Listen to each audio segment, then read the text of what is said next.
Faustino López Vargas de Morena en el turno correspondiente. Senador Faustino López Vargas, en uso de la palabra hasta por 5 minutos.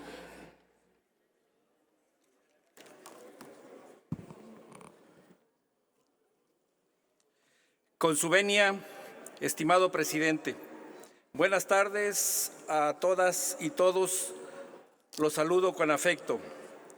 Primero, quiero empezar recordando que en la República Romana existía una figura jurídico-político llamada la dictadura.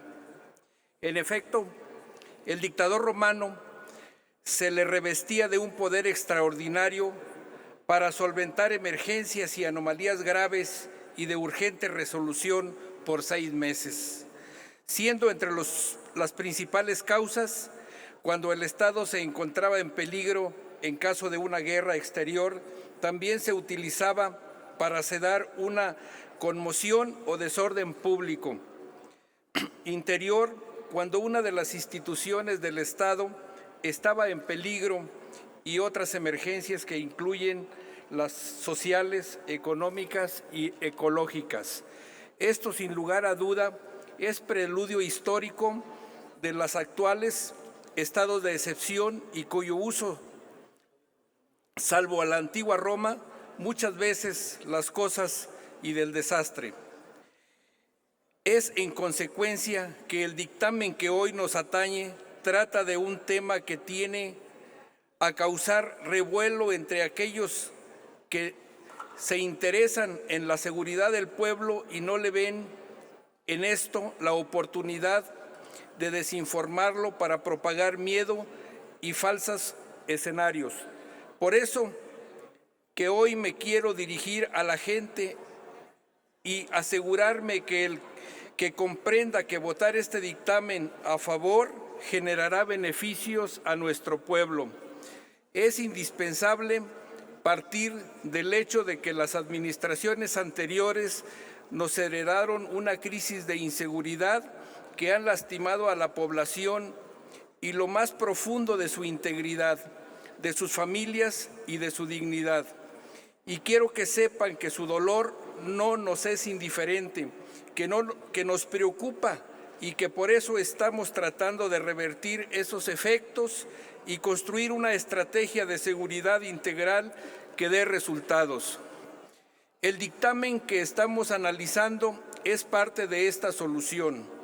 Con él se pretende hacer una prórroga que únicamente permanecerá hasta el 2028 para que el presidente de la República pueda disponer de las Fuerzas Armadas en tareas de seguridad pública y que en ese tiempo la Guardia Nacional pueda terminar de prepararse para operar con plena eficacia en cuanto a su estructura, capacidad e implantación territorial.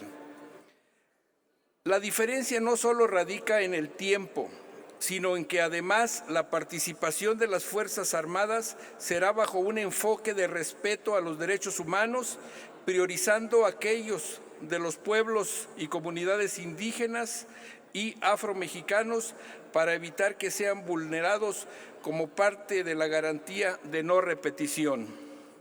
Muchos critican la actuación de las Fuerzas Armadas en tareas de seguridad pública, pero lo cierto es que incluso la Corte Interamericana de Derechos Humanos reconoció en el caso Montero Aranguren y otros contra Venezuela que los gobiernos sí pueden desplegar a las Fuerzas Armadas para desempeñar tareas que no necesariamente tengan que ver con conflictos armados para enfrentar situaciones de criminalidad o violencia interna, circunstancias que lamentablemente se actualizan en nuestro país a causa del crimen organizado y el desgaste del tejido social.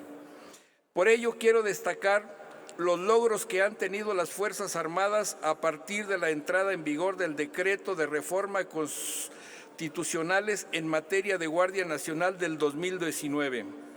Pues aunque traten de decir lo contrario, el Ejército y Fuerza Aérea Mexicana han desempeñado con plena eficacia, honradez y con estricto respeto a los derechos humanos tareas relativas a la salvaguarda de la seguridad interior, como son desarrollar y ejecutar la estrategia para el fortalecimiento de aduanas, el plan de migración en las fronteras norte y sur, la vigilancia del espacio aéreo nacional, el combate al robo de hidrocarburos, además de establecer estructuras, planes, estrategias para la ciberdefensa y la ciberseguridad.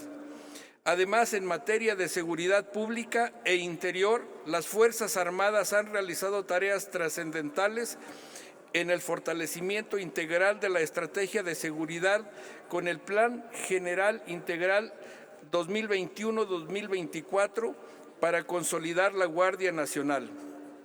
Por su parte, la Marina Armada de México ha realizado operaciones navales con el propósito de fortalecer y ejecutar las acciones que coadyuven con las instituciones de seguridad pública en los diferentes estados costeros en coordinación con las autoridades de los 3 órganos de gobierno.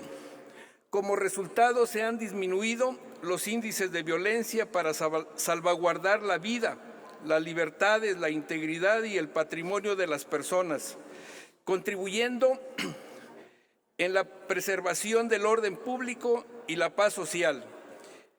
Es estricto apego a la normatividad nacional e internacional, enfatizando el respeto y protección a los derechos humanos y la observancia del sistema de justicia penal acusatorio, así como a la ley nacional sobre el uso de la fuerza. Si de un momento a otro sacamos a las Fuerzas Armadas de las tareas de seguridad pública, sería dejar a merced de la delincuencia organizada la seguridad de nuestras familias mexicanas. Hoy requerimos frenar la violencia en México y las Fuerzas Armadas del país, con su amor a la patria, fortalecerán y consolidarán la salvaguarda a nuestra nación. A la oposición le pido no perderse en confrontaciones ni en discusiones innecesarias para que nos enfoquemos en votar para salvar a la patria, sus instituciones y al pueblo de México.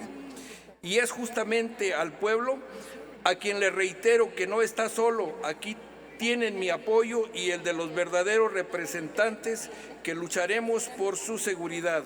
Es cuanto, presidente. Gracias, señor senador.